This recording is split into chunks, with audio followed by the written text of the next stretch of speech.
आज हम लोग BIS की क्लास में एथिक्स के सिलेबस के ऊपर थोड़ा चर्चा करेंगे। सिलेबस है बाकी बुक्स, किस तरह की बुक्स पढ़नी चाहिए और थोड़ा बहुत केस स्टडी का जो बेसिक कंसेप्ट है उसको हम लोग समझने की कोशिश करेंगे। ये मान के चले कि एथिक्स की क्लास का आज से आरंभ हो रहा है। तो हम लोग सिलेबस की चर्चा करें तो 250 नंबर के पेपर में अगर यूपीएससी की बात करें तो लगभग 130 नंबर का आपको ट्रेडिशनल क्वेश्चंस आता है और 120 नंबर के केस स्टडीज आते हैं। ये जो सिलेबस जो है वो 7 चैप्टर में बटा हुआ है, 7 चैप्टर्स में बटे हुए हैं और किसमें क्या क्या चीज़ें हैं उसकी चर्चा थोड़ी बहुत हम लोग ब्रीफ में करेंगे, चूँकि टॉपिक वाइज टॉपिक जब हम लोग आगे बढ़ेंगे तो सारी चीज़ों से अवगत हम लोग हो ही जाएंगे। और इसके बाद हम लोग इन चीज़ों को भी समझेंगे कि इस सिलेबस में जो एथिक्स का पेपर जो जोड़ा गया है वो क्यों जोड़ा गया है, थोड़ा बहुत इन चीज़ों को। तो आइए अपने एथिक्स की यात्रा का आरंभ करते हैं हम लोग। एथिक्स यानी नीति शास्त्र।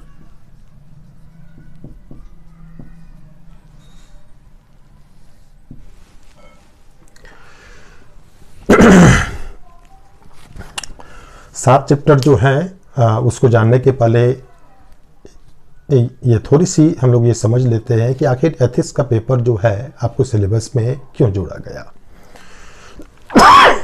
कोई भी सिलेबस जो है वक्त के हिसाब से बदलना बहुत ज़रूरी होता है। सिविल सर्विस का एग्ज़ाम हम ले रहे हैं तो एग्ज़ाम में जो भी सिलेबस होता है वो एक तरह से आपको जो कैंडिडेट जो होते हैं वो कहाँ तक सिविल सर्विस के लिए आवश्यक योग्यता रखते हैं, आवश्यक एटीट्यूड रखते हैं, आवश्यक उनके अंदर स्किल है या आवश्यक रुझान है, इन चीज़ों को जज करने के लिए, उनका आवश्यक IQ को जज करने के लिए ही सिलेबस में अलग अलग चीज़ें डाली जाती है। एथिक्स का पेपर इसलिए डाला गया कि पिछले आप 2-3 दशक से देख ही रहे हैं कि समाज के अंदर जो है आपको नैतिकता का स्तर कितना आपको गिर गया है ना, आपको मॉरलिटी कितनी डाउन हो गई है, समाज के हर हिस्से में हो गई है। समाज के हर हिस्से में मॉरलिटी का डाउन होना चिंताजनक जरूर है आपको, लेकिन सिविल सर्वेंट के अंदर जो मॉरलिटी जो गिर रही है, शासन के अंदर जो नैतिकता का स्तर जो गिर रहा है, ये ज़्यादा चिंता का विषय है। क्योंकि शासन के कामकाज जो हैं आपको समाज को व्यापक रूप से प्रभावित करते हैं, है ना। सारे कानून, सारी नीतियाँ वही लोग बनाते हैं और वही लोग एग्जीक्यूट करते हैं, सारे प्रोग्राम वो लोग एग्जीक्यूट करते हैं और उनका नैतिक रूप से भ्रष्ट होना, है ना, उनका अपनी अब जिम्मेदारियों के प्रति जो है उदासीन होना, लापरवाह होना, करप्ट होना, है ना, ये सारी चीज़ें जो है आपको कहीं ना कहीं लोकहित को नुकसान पहुंचाती है, हमारी डेवलपमेंट को नुकसान पहुंचाती है। तो जो सिविल सर्वेंट जो आए, है ना, उनकी जो योग्यताओं को जो हम जांच करें तो उसमें नैतिकता की समझ की भी जांच होनी चाहिए कि एक एस्पिरेंट जो है ना, मॉरल पहलुओं को, है ना, नैतिक पहलुओं को कितने अच्छे तरीके से वो जानता है, क्या समझ है उसका अलग अलग मॉरल इशू के ऊपर, क्या उसका ओपिनियन है, उसका थॉट लेवल क्या है, इन चीज़ों की परख भी होनी जरूरी है, जिससे कि हम ये आंक सकें कि जो व्यक्ति सिविल सर्विस से जुड़ना चाह रहा है वो नैतिक रूप से सही है या नहीं है। ऐसा तो नहीं कि उसकी नैतिकता का स्तर जो है सोच के स्तर पे ही खराब है। तो इसी चीज को जज करने के लिए जो है कि पहले से ही एक माइंड सेट आपको मॉरलिटी के संदर्भ में जो है उसका चेक किया जा सके और इसी दौरान उसका माइंड सेट तैयार भी हो जाए, है ना। तो इस चीज के लिए जो है आपको एथिक्स का पेपर GS में आपको डाला गया। एथिक्स के पेपर में जितनी भी आपको टॉपिक डाले गए हैं, हर टॉपिक का संबंध कहीं ना कहीं आपकी भूमिका से होगा, आपकी ड्यूटी से होगा।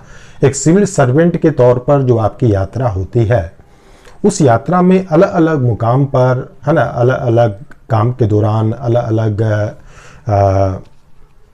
मतलब इवेंट्स के समय ये सारे टॉपिक कहीं ना कहीं आपके भूमिका से जुड़े हुए होते हैं, आपके फैसलों से जुड़े हुए होते हैं। तो उसकी एक बेसिक समझ आपके अंदर जरूर होनी चाहिए, क्योंकि आपके अंदर अगर मॉरलिटी की सही समझ होगी तो आपको भी अपना मॉरल स्टेटस मेंटेन रखने में आसानी होगी, और साथ ही साथ जो अपने सब ऑर्डिनेट जो है उनके अंदर भी मॉरलिटी की निगरानी करने या मॉरलिटी को जज करने और या मॉरलिटी को बूस्टअप करने में जो है आपको आसानी होगी, है ना। यही थॉट रहा होगा आपको एथिक्स का पेपर आपको जब जीएस में या सिविल सर्विस के सिलेबस में जोड़ा गया। तो अब समझते हैं कि सिलेबस में क्या है। मैंने कहा कि 7 चैप्टर हैं इसमें।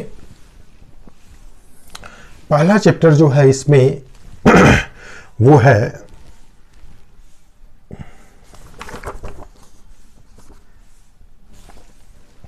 नीति शास्त्र और मानव अंतर संबंध, एथिक्स एंड मानव अंतर संबंध,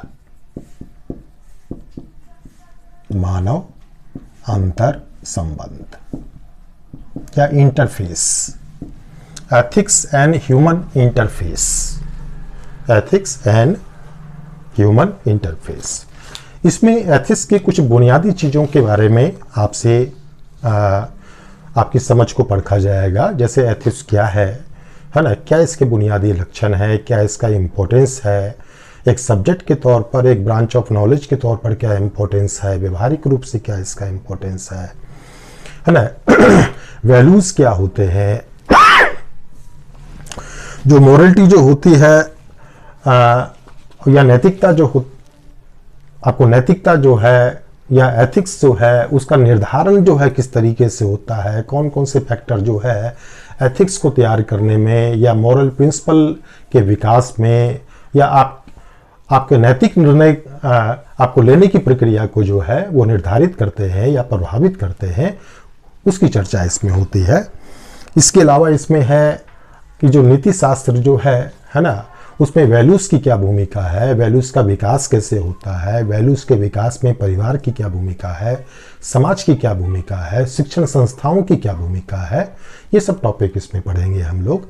एथिक्स के डायमेंशंस क्या है, चूँकि एथिक्स एक अध्ययन का विषय भी है, तो अध्ययन के विषय के तौर पर जो है एथिक्स के कौन कौन से ब्रांच हैं, है ना, कौन कौन से डायमेंशंस हैं, इसका अध्ययन कितनी दिशाओं में फैला हुआ है, उसमें क्या क्या चीज़ों का अध्ययन होता है, किन चीज़ों पे आपको फोकस होता है, उसमें इन चीज़ों के ऊपर इसमें मुख्य रूप से चर्चा होती है।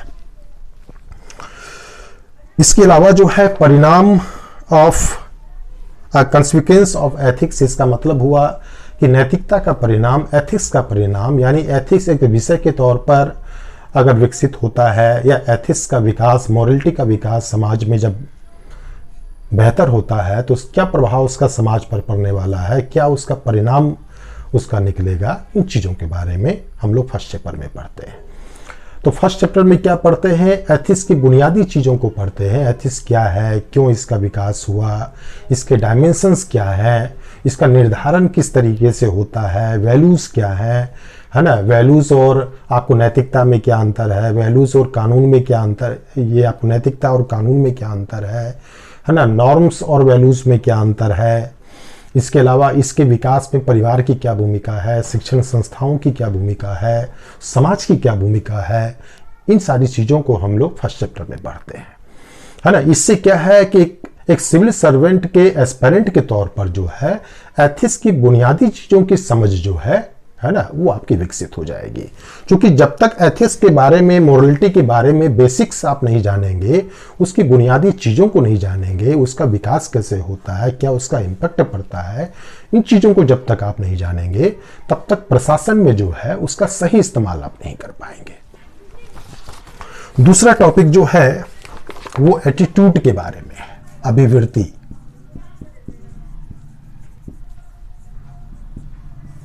अभिवृत्ति का मतलब किसी भी घटना, वस्तु, दृष्टिकोण, व्यक्ति, समूह आदि के प्रति जो हमारा एक मेंटल सेट जो होता है, एक खास तरह की सोचने की प्रवृत्ति जो होती है, खास तरीके से व्यवहार करने, खास तरीके से महसूस करने की जो प्रवृत्ति होती है, उसी को हम अभिवृत्ति बोलते हैं, है ना। हम लोग देखते हैं ना कई बार कि जो सिविल सर्वेंट जो होते हैं उनके अंदर आपको गरीब लोगों के प्रति जो है एक नकारात्मक अभिवृत्ति होती है ना। कोई कलेक्टर मान लिया जाए पुरुष है और उसकी महिलाओं के प्रति आपको अगर नकारात्मक मनोवृत्ति है, अगर निम्न जातियों के प्रति उसकी नकारात्मक मनोवृत्ति है, तो उनके लिए वो डेवलपमेंट और विकास का काम नहीं कर पाएगा ठीक से।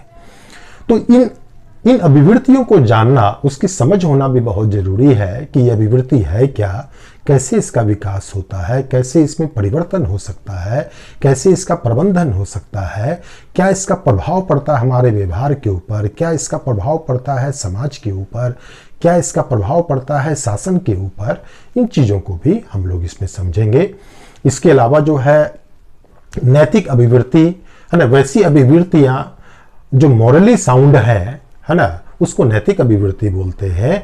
और राजनीतिक घटनाक्रमों, संस्थाओं, विचारधाराओं के प्रति जो हमारी अभिवृत्ति होती है उसको राजनीतिक अभिवृत्ति बोलते हैं। इसको भी इसमें हम लोग पढ़ते हैं।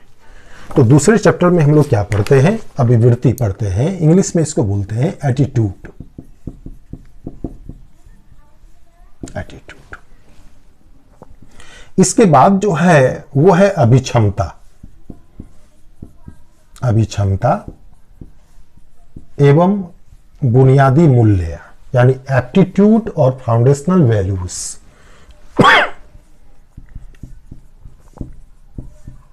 बुनियादी मूल्य। अभिक्षमता का मतलब एप्टीट्यूड से हुआ। एप्टीट्यूड का मतलब हुआ कि मान लिया जाए किसी की आवाज अगर अच्छी नहीं है और उसको हम बहुत ट्रेनिंग भी अगर दें तो वो एक अच्छा सिंगर नहीं बन सकता है। और जिसकी बचपन से ही आवाज बहुत मधुर है और गाने के प्रति स्वाभाविक रुझान अगर उसका है, तो उसको हम कम एफर्ट्स में भी हम अगर ट्रेनिंग देंगे तो उस ट्रेनिंग का बेनिफिट होगा और वो एक अच्छा आपको जो है आपको गायक जो है, सिंगर जो है वो बन सकता है। तो उसी तरह कुछ ऐसी जन्मजात क्षमताएं होती है जिसको लेकर अलग हम लोग पैदा लेते हैं। हर व्यक्ति अलग अलग कुछ क्षमताओं को लेकर आपको पैदा लेता है। भगवान सबको कुछ न कुछ योग्यताओं के नाम पर देकर भेजता है। और अगर हम आरंभ में उसकी योग्यता की पहचान कर लें और उसी हिसाब से उसका फिर हम विकास करें, उसको हम ट्रेनिंग दें, तो उस क्षेत्र में उसके सफल होने की संभावना ज्यादा होती है ना। तो क्यों ना हम सिविल सर्विस के एग्जाम में भी उन अभ्यर्थियों को हम चुने जिसके अंदर सिविल सर्वेंट बनने की आवश्यक अभिक्षमता मौजूद है, अर्थात उसके अंदर जन्मजात रूप से जो है ना, या वो स्वाभाविक तौर पर जो है सिविल सर्वेंट बनने की आवश्यक क्षमता वो रखता है। उसको थोड़ी सी ट्रेनिंग हम दे देंगे तो वो अच्छा ब्यूरोक्रेट बन सकता है। इसी चीज को जज करने के लिए अभिक्षमता का टॉपिक जो है यहां पर डाला गया है।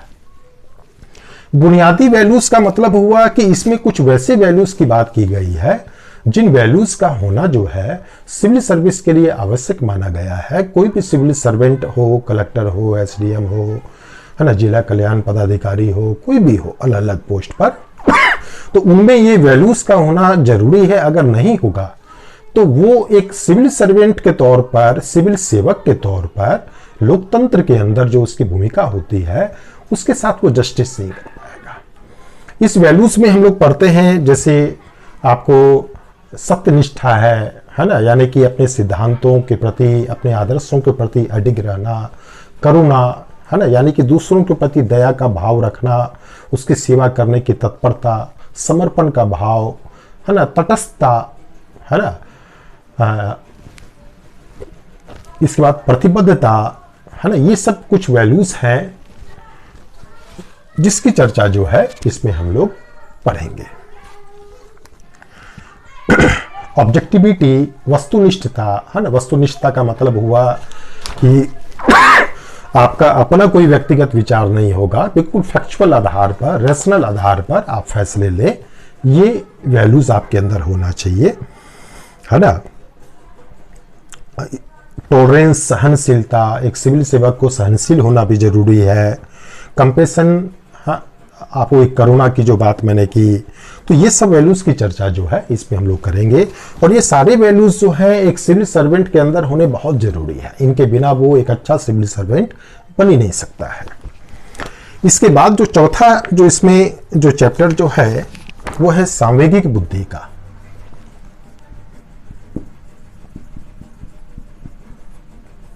सांवेगिक बुद्धि। Emotional intelligence.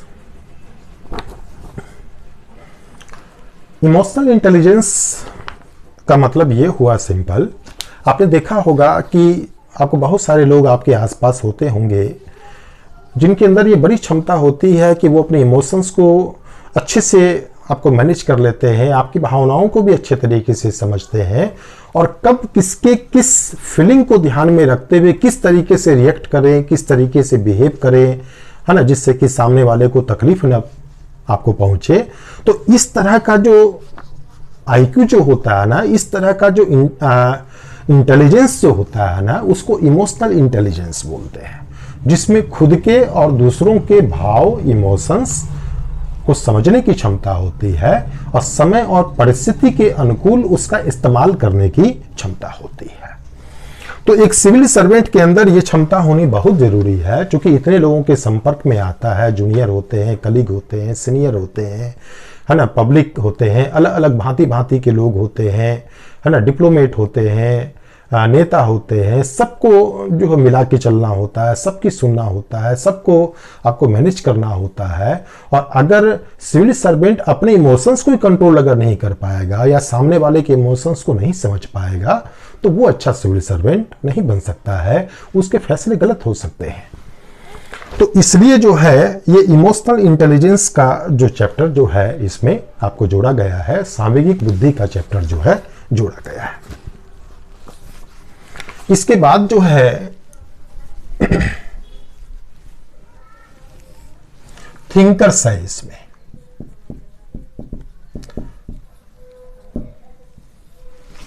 थिंकर्स हैं, एडमिनिस्ट्रेटर हैं, समाज सुधारक हैं कुछ, है ना, तो उनके क्या एथिक्स के संदर्भ में, आपको मोरलिटी के संदर्भ में अलग अलग थिंकर्स ने, चिंतकों ने क्या योगदान दिया है। कुछ ने अपने विचारों से योगदान दिया है, उनको थिंकर्स बोलते हैं। कुछ ने अपने काम से योगदान दिया है ना, उनको प्रशासक या समाज सुधारक बोलते हैं, है ना। तो ये अलग अलग थिंकर्स जो होते हैं, जिसमें इंडियन भी हैं, वेस्टर्न भी हैं, उसको हम लोग इसमें पढ़ते हैं। ये एक ऐसा आपको चैप्टर है जो अथाह समुद्र है, सागर है, इसमें डूबने और डुबाने की पूरी संभावना होती है। तो इसको बहुत स्मार्टली हम लोग मैनेज करेंगे, जिससे कि आप डूबे नहीं बल्कि तैरे आप, है ना। जो पाठ्यक्रम की जरूरत के हिसाब से जितने भी थिंकर्स हैं हम लोग उसको टच करेंगे और बिल्कुल एथिक्स के हिसाब से ही टच करेंगे, है ना। कई लोग थिंकर्स को आपको बिल्कुल फिलोसफिकल अंदाज में पढ़ाने लगते हैं, इतने डेप्थ में लेके चले जाते हैं कि उसकी जरूरत एग्जाम में नहीं होती है। तो एथिक्स के हिसाब से, शासन की जरूरत के हिसाब से यहाँ पे थिंकर्स का जो एरिया जो है हम लोग यहाँ पर आपको टच करेंगे। फॉरेन थिंकर्स में जैसे सुकरात है, अरस्तु है, मैकियावेली है, आपको कांट है, रॉल्स है ना, बहुत सारे थिंकर्स हैं। इंडियन में भी हैं, आप कुछ के नाम आप जानते हैं अच्छे तरीके से, गांधी, नेहरू, आपको गांधी है, नेहरू है, अंबेडकर है, टैगोर है, बहुत सारे लोग हैं, कुछ प्रशासक भी हैं, है ना। तो यहाँ आपको ध्यान में रखना होगा कि थिंकर्स का एरिया इतना वास्ट है कि उसको आप तैयार नहीं कर सकते पूरी तरह। और जनरली जो क्वेश्चन की प्रकृति जो होती है, तो फॉरेन थिंकर्स को ठीक से करना है, कुछ बेसिक थिंकर्स को ठीक से करना है।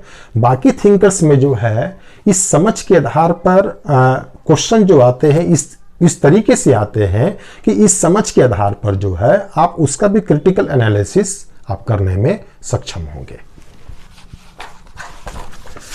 इसके बाद दो चैप्टर जो है वो है एक तरह से सिविल सर्विस से संबंधित है, जिसमें एक है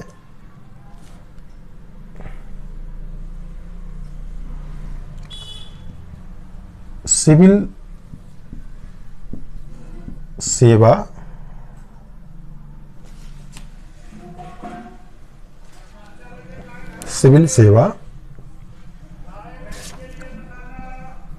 इसमें बहुत सारी चीज है, जैसे स्थिति, है ना, बहुत सारे इसके अंदर टॉपिक हैं। जैसे आपको मैं बता देता हूं सिविल सेवा में अभी मोरलिटी का, नैतिकता का क्या स्टेटस है, क्यों नैतिकता का क्षरण हो चुका है, कैसे उसको हम मोरलिटी को हम बूस्टअप कर सकते हैं, उसको इम्प्रूव कर सकते हैं। जो मोरलिटी होती है उसको गाइड करने वाले जो है, गाइड करने वाली जो फिलॉसफी है वो क्या है, उसका दार्शनिक आधार क्या है, हमारी नैतिकता का, नैतिक फैसलों का दार्शनिक आधार क्या होता है, उसको हम लोग समझते हैं। इसमें जब हम फैसले ले रहे होते हैं तो बहुत बार ऐसा होता है कि नैतिक दुविधा की स्थिति में आते हैं, तो कैसे नैतिक दुविधा से निकला जाए, उस चीज़ के बारे में इसमें चर्चा है। इसके अलावा जो हमारी नैतिकता जो होती है, जब हम नैतिक फैसले कर रहे होते हैं, या जो हमारा नैतिक व्यवहार जो होता है, उस नैतिक व्यवहार को गाइड करने में, उसको कंट्रोल करने में कानून की क्या भूमिका है, रूल्स रेगुलेशंस की क्या भूमिका है, अंतरात्मा की क्या भूमिका होती है ना, उनका कंपैरेटिव एनालिसिस हम लोग इसमें करेंगे। क्योंकि वो सारी चीज़ें जो है सिविल सर्विस के आप जब उसमें जाएंगे तो इन चीज़ों से गुजरना पड़ता है, तो वो सारी चीज़ों की समझ विकसित करने के लिए आपको ये इसमें डाला गया है। इसके बाद जो है अंतर्राष्ट्रीय नैतिकता का जो इसमें पढ़ेंगे हम लोग, इंटरनेशनल अंतर्राष्ट्रीय संबंधों में कौन से नैतिक मुद्दे हैं, कौन से नैतिक सिद्धांत हैं, है ना, और आपको किस तरह की चीज़ें जो है अंतर्राष्ट्रीय स्तर पर संबंधों में अनैतिकता को बढ़ावा दे रही है। तो जो भी इससे जुड़े अंतर्राष्ट्रीय संबंधों में जो आपको मोरलिटी और इमोरलिटी के जो क्वेश्चंस उभर के आए हैं, है ना, आपको प्रैक्टिकल इशू और उसका थ्योरेटिकल इशू, उन दोनों चीज़ों के बारे में इसमें हम लोग समझेंगे। क्योंकि एक ब्यूरोक्रेट को जो है इसकी समझ भी होनी चाहिए। आजकल सब कुछ ग्लोबलाइज हो गया है, आपकी बहुत सारी नीतियां, बहुत सारा काम जो हो रहा है ना, वो हम शेष विश्व के साथ जुड़ के हम कर रहे होते हैं। आप डिप्लोमेट भी बनते हैं, वहाँ भी आपको इंटरेक्ट करना आपको होता है ना, तो इसलिए आपके अंदर ये समझ होना जरूरी है। इसके अलावा कॉरपोरेट गवर्नेंस के बारे में हम लोग पढ़ेंगे। कॉरपोरेट गवर्नेंस का मतलब कि जो कंपनियां सब जो होती है उसमें भी कैसे अच्छी गवर्नेंस को हम लाए। चूँकि आजकल कंपनियों में भी आपको जनता का ही पैसा होता है, पब्लिक का शेयर के माध्यम से होता है, बैंकों के माध्यम से होता है, सरकार की सब्सिडी या अन्य तरीकों से होता है। तो उसके अंदर भी जनता के प्रति, समाज के प्रति, शासन के प्रति जवाबदेही बनती है ना, कॉरपोरेट संस्थानों की भी। तो उसको इसमें हम लोग कॉरपोरेट गवर्नेंस के अंतर्गत जो है उसमें पढ़ेंगे। इसके अलावा आपने देखा होगा बहुत सारा काम जो आजकल होता है, डेवलपमेंट का काम जो होता है, उद्योग धंधों का काम, आर्थिक गतिविधियों का काम, उस पर इंटरनेशनल फंडिंग की बहुत भूमिका होती है। तो क्या उसकी भूमिका होती है, उससे जुड़े कुछ नैतिक मुद्दे जो आपको समय समय पर चर्चित होते हैं, तो उसकी चर्चा हम लोग यहाँ करेंगे। तो इसमें वो सारे टॉपिक हैं जो आपको प्रैक्टिकल लाइफ में जब सिविल सर्विस में आप जाएंगे तो वहाँ आपको ये सारी चीज़ें जो है आपको कहीं ना कहीं किसी न किसी मोड़ पर आपको टकराएगी, और ये समझ जो आपकी बनेगी, ये समझ आपको वहाँ पर उस हालात से निपटने में आपको मदद करेगी। इसके बाद है probity in governance. Probity in governance यानी शासन में शुचिता। इसमें सिविल सेवा क्या है इसके बारे में हम लोग समझेंगे। इंफॉर्मेशन शेयरिंग के बारे में हम लोग समझेंगे।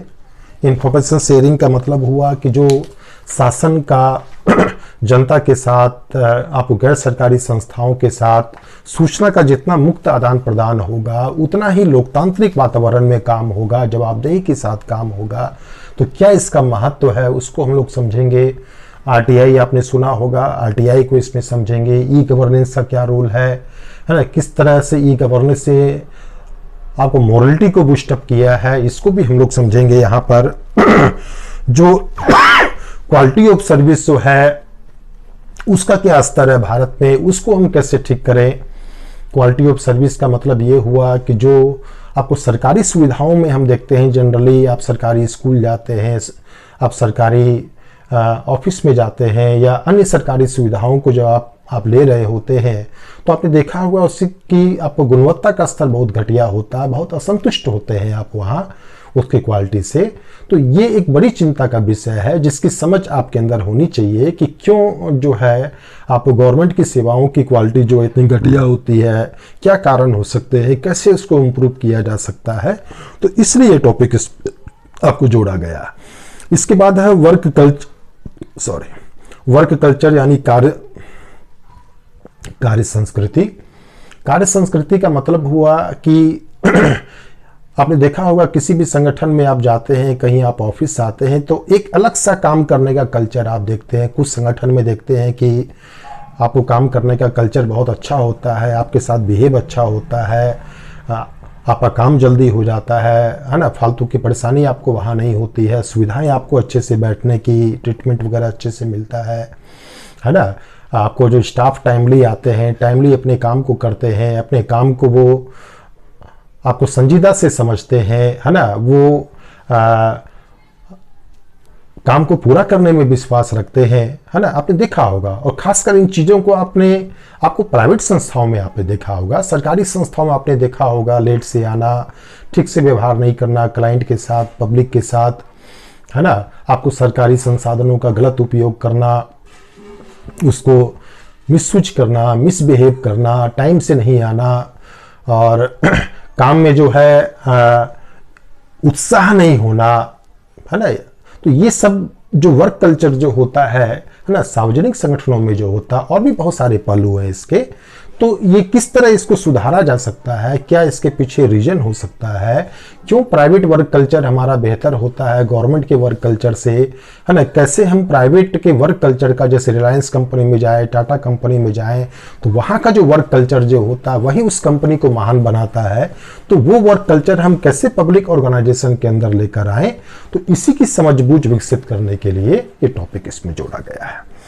इसके बाद है पब्लिक फंड यूटिलाइजेशन, कि जो आपको सरकारी धन जो होता है उसका कैसे यूटिलाइजेशन होता है, किन चीज़ों में होता है, उसके हम जो है यूज को, यूटिलाइजेशन को और कैसे बेहतर बना सकते हैं, इन सारे पहलुओं का जो है इसमें अध्ययन आपको हम लोग करेंगे। इसके बाद है चैलेंज ऑफ करप्शन। आपको चैलेंज ऑफ करप्शन के बारे में आप लोग अच्छे तरीके से जानते होंगे। करप्शन और भ्रष्टाचार, है ना, भारत में नाखून से लेकर सर तक ये भ्रष्टाचार में पूरा समाज डूबा हुआ है। समाज के हर अंग इससे पीड़ित है।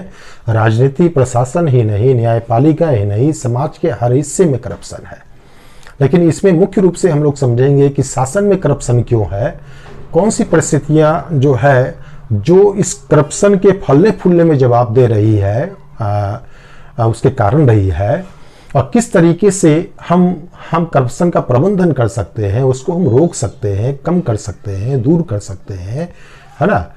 इन चीज़ों के बारे में इसमें हम लोग समझेंगे। और जो भी ये सारे टॉपिक जो हम लोगों ने देखे, है ना, इसमें एक तो आपको टॉपिक होता सीधा सीधा, है ना, जो सिलेबस में दिया हुआ रहता है। कुछ टॉपिक ऐसे भी होते हैं जो इसी टॉपिक से जुड़े हुए आज के जो ज्वलंत मुद्दे जो हैं उनसे लिंक करके पूछा जाता है। तो उन सबको भी हम लोग चर्चा में शामिल करेंगे। जब किसी टॉपिक को हम लोग शामिल करेंगे तो कोशिश हम लोग का रहेगा कि उसको ज़्यादा से ज़्यादा उसको अप्लाइड टच दिया जा सके, जिससे कि आपका जो भी डायमेंशन उससे क्वेश्चन में आपको बन सकता हो उसको आप टच कर सकें। तो ये थे टॉपिक। तो इस 7 चैप्टर में हमने देखा कि 3 विषय जो हैं यहां पर मौजूद हैं। एक फिलॉसफी यानी दर्शन शास्त्र, 3 विषय हैं। एक फिलॉसफी यानी दर्शन शास्त्र, जैसे जब हमने थिंकर्स की बात की तो यहां फिलॉसफी आपको महत्वपूर्ण हो जाता है। जो नीति शास्त्र की जो हमने बात की, यहां भी फिलॉसफी का प्रभाव है। इसके बाद मनोविज्ञान यानी साइकोलॉजी, साइकोलॉजी का भी प्रभाव अच्छा है। जैसे एटीट्यूड की जो हमने बात की, अभिवृत्ति की बात, अभिक्षमता की बात, है ना, ये आपको साइकोलॉजी है। सांवेगिक बुद्धि की जो बात की, ये साइकोलॉजी से लिया गया है। इसके बाद ये 2 टॉपिक जो हैं ये पब्लिक एडमिनिस्ट्रेशन से लिए गए हैं, पब्लिक एडमिनिस्ट्रेशन से। यानी 3 विषय के उन चीजों को जिसका संबंध प्रशासकों से होता है, सिविल सेवकों से होता है ना, तो उसकी नैतिकता की समझबूझ को बेहतर बनाने के लिए इन तीनों विषय से इन चीजों को छांट कर जो है इसमें शामिल किया गया है। एक चीज और ध्यान में रखना है कि यह आपके जो भी सिलेबस है यह आपकी प्रशासनिक क्षमता को जांच करने के लिए है। तो भले ही यह दर्शन शास्त्र का विषय हो, भले ही ये दर्शन शास्त्र का मुद्दा हो, भले ही ये साइकोलॉजी का मुद्दा हो, भले ही ये साइकोलॉजी का मुद्दा हो, है ना, भले ही ये साइकोलॉजी का मुद्दा हो, लेकिन क्वेश्चन की प्रकृति इस हिसाब से होती है कि उसमें आपकी प्रशासनिक समझबूझ का झलकना वो जरूरी होता है। तो एक तरह से कह सकते हैं कि अप्रोच जो है वो पब्लिक एडमिनिस्ट्रेशन आपको यहां पर देता है। एक प्रशासक के दृष्टिकोण से इन सारी चीजों के ऊपर एक सूक्ष्म दृष्टि और गहरी समझ का विकसित होना, है ना, यही इस सिलेबस को यूपीएससी में या अन्य पीसीएस में शामिल करने का उद्देश्य है। तो ये चीज थी, हमने सिलेबस का जो मेन चीज था उसके ऊपर चर्चा किया। मैं आपको एक दो बुक का नाम बता देता हूं, हालांकि एथिक्स के ऊपर बुक्स की कमी है और जो हमारी क्लास जो चलेगी उसमें हर टॉपिक को हम लोग बहुत अच्छे तरीके से समझेंगे और टॉपिक को समझने के बाद फिर मेरे ख्याल से उसमें आपको कहीं से भी कोई दिक्कत नहीं आएगी। और इसके अलावा आपको नोट्स भी प्रोवाइड कराए जाएंगे। जो हमारे क्लास नोट्स जो हैं वो पीडीएफ मोड में आपको उपलब्ध कराए जाएंगे। फिर भी मैं एक दो बुक का नाम आपको बता देता हूं, वो आप बुक ले सकते हैं। एक रेफरेंस के तौर पर इसे क्रॉनिकल की बुक है, वो आप ले सकते हैं हिंदी मीडियम में।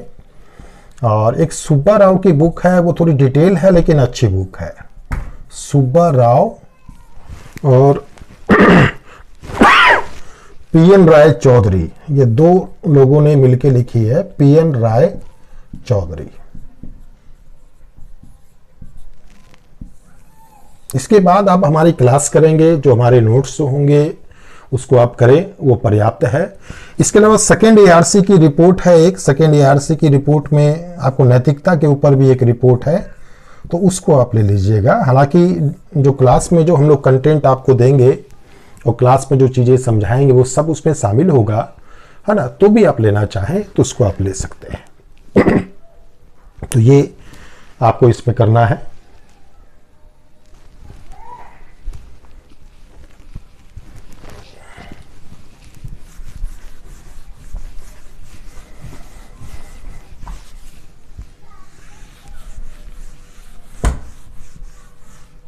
क्रॉनिकल, सुब्बा राव और पीएन राय चौधरी, ये ध्यान में रखिएगा।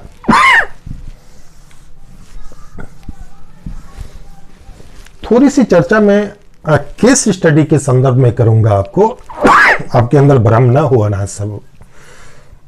अनावश्यक। एथिक्स में मैंने आपको बताया था कि 250 नंबर के आपको पेपर में लगभग 130 के आपको ट्रेडिशनल प्रश्न आते हैं और 120 के केस स्टडी आते हैं।